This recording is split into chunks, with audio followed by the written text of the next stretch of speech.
करके कह रही है कि हमको बनना है निशाने राह मंजिल दोस्तों, हम अगर भटके तो कितने कारवां खो जाएंगे। मेरे आका सल्लल्लाहु अलैहि वसल्लम के चलने को देख करके आबादी की औरतें कहती हैं, ए हलीमा आज तक कितने खूबसूरत अंदाज से हम लोगों ने चलते हुए बच्चे को नहीं देखा। हलीमा मोहम्मद कितने अच्छे अंदाज से चल रहे हैं, इनके कदम में कोई लड़खड़ाहट नहीं है, इनके कदम में कोई लग़ज़िश नहीं है। मेरे आका सल्लल्लाहु अलैहि वसल्लम बोलने लगे और इतनी साफ सुथरी जबान बोलने लगे। आज जब बच्चे बोलते हैं तो जबान में जरूर लुकनत होती है, जरूर तुतलाहटपन होता है, मगर मेरे सरकार सल्लल्लाहु अलैहि वसल्लम बोलने लगे तो बहुत साफ सुथरी जबान है। मेरे आका के मुकद्दस बोल को सुन करके आबादी के लोग हैरत में पड़ जाया करते थे और कहा करते थे, इस तरह साफ सुथरी जबान बोलने वाला हमारी आबादी में आज तक कोई बच्चा नहीं आया है। एक रोज मेरे आका ने हलीमा से कहा, मां ये तो बताओ कि भाई कहां चले जाया करते हैं दिन भर। हलीमा के लड़के अपनी बकरियों को लेकर के पहाड़ियों के बीच में चराने के लिए चले जाया करते थे, शाम को आते थे। हलीमा ने कहा, बेटा तुम्हारे भाई बकरियों को चराने के लिए चले जाया करते हैं। आका ने इरशाद फरमाया, मां कल से मैं भी बकरियों को चराने के लिए जाऊंगा। जब कुछ लोग कह दिया करते हैं कि मोहम्मद बकरियां चराया करते थे, मैं अर्ज करता हूं वाकया सही है कि मेरे आका बकरियों को चराने के लिए जाते थे, मगर बकरियों के चराने के पीछे और बकरियों के ले जाने के माहौल के पीछे अजमत मुस्तफा भी देखते चलो। सिर्फ यही ज़हन फिक्र न रखना कि नबी बकरियां चराया करते थे, बल्कि बकरियों के चराने के पीछे अजमत मुस्तफा का इजहार जिन जिन चीजों से हो रहा है उन चीजों पर भी निगाह तुम्हें रखनी चाहिए। आका करीम सल्लल्लाहु ताला अलैहि वसल्लम से हलीमा सादिया ने कहा, बेटा ठीक है। अब जब शाम को हलीमा के लड़के आए तो हलीमा ने अपने लड़के से कहा, बेटा जब कल तुम बकरियों को लेकर के जाना चराने के लिए तो अपने हिजाजी भाई मोहम्मद को भी साथ में लेते जाना। चुनांच मेरे आका सल्लल्लाहु ताला अलैहि वसल्लम तैयार हो गए, सुबह का सफेदा फैला। हलीमा के लड़के तैयार होकर के कटघरे से बकरियों को निकालते हैं और हाँकना शुरू करते हैं तो बकरियां अपनी जगह को नहीं छोड़ रही हैं, सारी बकरियां खड़ी हैं। हलीमा के लड़के डंडे मारते हैं मगर बकरियां नहीं भाग रही हैं। हलीमा के लड़के आजिज होकर के कहते हैं, अम्मी जान आज तो ये बकरियां चल ही नहीं रही हैं, मैं इन बकरियों को मार रहा हूं मगर ये बकरियां अपनी जगह नहीं छोड़ रही हैं। हलीमा ने गौर से देखा और देखने के बाद कहा, बेटा मोहम्मद के आगे आगे बकरियां नहीं चलेंगी, तुम लेकर के उन्हें आगे हो जाओ फिर बकरियां चलेंगी। अब जरा मुलाहजा करो, इन जानवरों को भी मालूम है कि ये सैयदुल मुरसलीन है, इनके आगे आगे ना चलो, ये नबी कौनैन है, इनके आगे आगे ना चलो, ये बशीर नजीर है, इनके आगे आगे ना चलो, ये रहमतुल लिल आलमीन है, इनके आगे आगे ना चलो। इसीलिए मैं अर्ज करता हूं मुसलमानों, नबी को पहचानता कौन नहीं है? नबी को सब पहचानते हैं। नबी को खुश्को तर पहचाने, नबी को बहरो बर पहचाने, नबी को शजरो हजर पहचाने, नबी को जमीन आसमान पहचाने, नबी को हैवानात और जमादात पहचाने, नबी को समंदरों की लहरें पहचाने, नबी को पहाड़ों की बुलंदियां पहचाने, नबी को आबशारों की सदा पहचाने, नबी को सर्रा सर्रा पहचाने। अगर नबी को कोई नहीं पहचानता है तो या तो सर्कस इंसान है जो नबी को नहीं पहचानता या सर्कस जिन है जो नबी को नहीं पहचानता, वरना नबी को नहीं कौन नहीं पहचानता। ये जानवर भी पहचान रहे हैं ये नबी है, इनके आगे आगे ना चलो। दुरूद शरीफ पढ़ लो। अल्लाहुम्मा सल्ली अला सय्यिदना मुहम्मदिन मादनिल जूद वल करम व अला आलिहि व बारिक वसल्लिम सलातु व सलामुन अलैका या रसूल अल्लाह सल्लल्लाहु तआला अलैहि वसल्लम। दुरूद शरीफ और पढ़ो। अल्लाहुम्मा सल्ली अला सय्यिदना मौलाना मुहम्मदिन मादनिल जूद वल करम व अला आलिहि व बारिक वसल्लिम सलातु व सलामुन अलैका या रसूल अल्लाह सल्लल्लाहु तआला अलैहि वसल्लम। बस दो जुमले और आप सुन लो। मेरे आका सल्लल्लाहु तआला अलैहि वसल्लम, अल्लाहु अकबर, मेरे आका का मुकद्दस बचपन है। जब बचपन का यह हाल है तो जवानी का हाल क्या होगा। नाक नबी कौनैन के आगे आगे बकरियां नहीं चल रही हैं, जानवरों को मालूम है ये सैयदुल मुरसलीन है।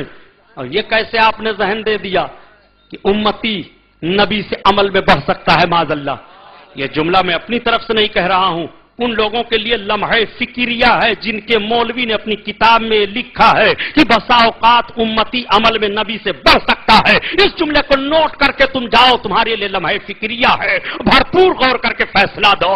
ये ईमानी बोली है कि शैतानी बोली है? ये नबी की सीरत बयान कर रहे हो कि नबी की तौहीन कर रहे हो? मेरे आका को पहचानता कौन नहीं है? मेरे आका सल्लल्लाहु अलैहि वसल्लम ने ऐलान नबूवत फरमा दिया। नबी कौनैन सल्लल्लाहु अलैहि वसल्लम तशरीफ ले जा रहे हैं, एक शिकारी हिरन को शिकार करके ला रहा है। जैसे हिरन ने देखा नबी आ रहे हैं, हिरन जानवर है, जैसे नबी कौनैन को देखा उसने रोना शुरू कर दिया, अपनी जबान में कहना शुरू कर दिया। नबी ने फरमाया, शिकारी ठहर जा। शिकारी ठहर जाता है, क्या बात है? मेरे कहने से इस हिरन को तू छोड़ दे। ये हिरन अपने दोनों बच्चों को दूध पिलाएगी, बगैर दूध पिलाए हुए आज ये जंगल में आ गई थी, तूने शिकार कर लिया। उसने कहा, आप तो ऐसी बातें कर रहे हैं जैसी बातें मोहम्मद किया करते हैं। اسے کوئی خبر نہیں کہ یہ ہم سے محمد ہی بات کر رہے ہیں. نبی کونین صلی اللہ تعالیٰ علیہ وسلم مسکرا پڑے. میرے آقا نے فرمایا چھوڑ دے. کہا یہ شکار میں نے کیا ہے, کہیں شکار بھی چھوٹ جانے پر شکاری کے ہاتھ میں آتا ہے. میں کہتا ہوں, میں ضمانت دیتا ہوں, یہ شکار تجھے مل جائے گا, میرے کہنے پر چھوڑ دے. اس کو بات کا اثر ہو جاتا ہے, اس نے شکار کو چھوڑ دیا. میرے آقا صلی اللہ علیہ وسلم سے اور باتیں کر ہی رہا ہے. ہرن گئی, اپنے دونوں بچوں کو دودھ پلایا جلدی جلدی, اور دودھ پلا کر کے وہ واپس آنے لگی. بچوں نے اپنی زبان میں روک لیا. ماں ٹھہر جاؤ, کیوں جا رہی ہو؟ ماں نے کہا میرے بچوں, اگر میں نے کسی اور سے وعدہ کیا ہوتا تو وعدہ کو توڑا جا سکتا تھا. میں نے اللہ کے رسول سے وعدہ کیا ہے, میں شکار بنا لی گئی ہوں. اب تمہارا حافظ خدا ہے, میں نے تمہیں دودھ پلا دیا, مجھے جانے دو. دونوں بچے بھی پیچھے پیچھے ماں کے چلے آ رہے ہیں. نبی کونین صلی اللہ تعالیٰ علیہ وسلم کی نگاہ نبوت پڑتی ہے. آقا فرماتے ہیں او شکاری, وہ دیکھ تیرا شکار آ رہا ہے. تو نے ایک جانور کو شکار کیا تھا, دو اور آ رہے ہیں. اس نے کہا آپ محمد لگ رہے ہیں. میرے آقا مسکرا پڑے. کہا اب اس کو شکار میں باندھ لوں گا, پہلے مجھے کلمہ پڑھائیے, اسلام میں داخل کر لیجئے. میرے آقا نے کلمہ پڑھایا, اسلام میں داخل فرما لیا. میں آپ سے پوچھنا چاہتا ہوں, یہ نبی ہرن کی بولی سمجھ رہے ہیں. نبی کونین صلی اللہ علیہ وسلم تشریف فرما ہے, صحابہ کی جماعت بیٹھی ہوئی ہے. تب تک چھوٹے چھوٹے پرندے چہچہانے لگے. وہ گھوم رہے ہیں, چہچہا رہے ہیں. اللہ کے رسول نے نگاہ نبوت اٹھا دی. ارشاد فرمایا اے میرے صحابہ, جانتے ہو یہ پرندے مجھ سے کیا کہہ رہے ہیں؟ صحابہ نے عرض کیا اللہ اور اللہ کے رسول جانے. آقا نے فرمایا یہ پرندے مجھ سے کہہ رہے ہیں کہ تمہارے بچے ان پرندوں کے گھونسلوں کو اجاڑ دیا کرتے ہیں, کھلونا بنا لیا کرتے ہیں. تم اپنے بچوں کو روکو, کسی پرندے کا کوئی بچہ گھونسلہ نہ اجاڑنے پائے. رسول کونین چڑیوں کی فریاد کو سن رہے ہیں, پرندوں کی بولی سمجھ رہے ہیں. میرے آقا صلی اللہ علیہ وسلم بیٹھے ہوئے ہیں. تب تک ایک صحابی حاضر آئے, عرض کرتے ہیں یا رسول اللہ میرا اونٹ پاگل ہو گیا ہے. آخر میں پوچھنا چاہتا ہوں, صحابی کو یہ کہنے کی ضرورت کیا تھی یا رسول اللہ میرا اونٹ پاگل ہو گیا ہے؟ صحابی کا تو ذہن ہے کہ یہ نبی ہیں, انہوں نے کلمے کی دعوت دے دی ہے, ہم نے کلمہ پڑھ لیا ہے. نبوت کے لیے یہ ضروری نہیں ہے کہ اونٹ ہمارا پاگل ہو جائے تو ہم نبی سے کہنے کے لیے جائیں. نبی کے لیے یہ ضروری نہیں ہے کہ ہرن پر مصیبت آ جائے تو ہرن اپنی فریاد کو پیش کرے. نبی کے لیے یہ ضروری نہیں ہے کہ نبی چڑیوں کی فریاد کو سنا کرے. میں آپ سے پوچھنا چاہتا ہوں, ذرا دیکھو میرے آقا کی خوبیوں کو. نبی کونین صلی اللہ علیہ وسلم کی بارگاہ میں جب صحابی نے عرض کیا یا رسول اللہ اونٹ پاگل ہو گیا ہے, میرے آقا باغ میں تشریف لے جاتے ہیں. باغ میں اونٹ تھا, جیسے نبی کونین پر اونٹ کی نگاہ پڑتی ہے بلبلاتا ہوا بھاگا آیا. صحابی نے عرض کیا یا رسول اللہ ایسا نہ ہو, اونٹ آپ کو تکلیف دے دے. آقا فرماتے ہیں ایسا کچھ نہیں.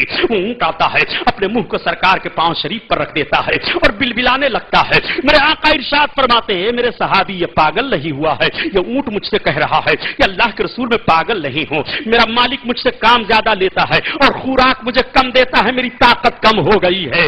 اے میرے صحابی اب اس کو تم خوراک دو, یہ مضبوط ہو جائے تب کام لینا. میرے آقا اسی لیے ارشاد فرماتے ہیں کہ تم جانوروں کو دن اور رات میں 70 مرتبہ دانا پانی پیش کیا کرو. جس رسول نے جانوروں پر اتنا رحم کیا ہو, جو اونٹ کی بولی سمجھ رہے ہوں, جو چرندوں پرند کی بولی سمجھ رہے ہوں, جو ہرن کی بولی سمجھ رہے ہوں, اس رسول کے لیے تم نے کیسے ذہن دے دیا ہے کہ اس رسول کو دارالعلوم دیوبند میں اردو زبان سکھائی گئی ہے. معاذ اللہ میں پوچھنا چاہتا ہوں گوانڈی کے مسلمانوں, اس ایک جملے پر نوٹس لے لو کہ رسول اللہ سارے لوگوں کی زبانوں کو سمجھ رہے ہیں.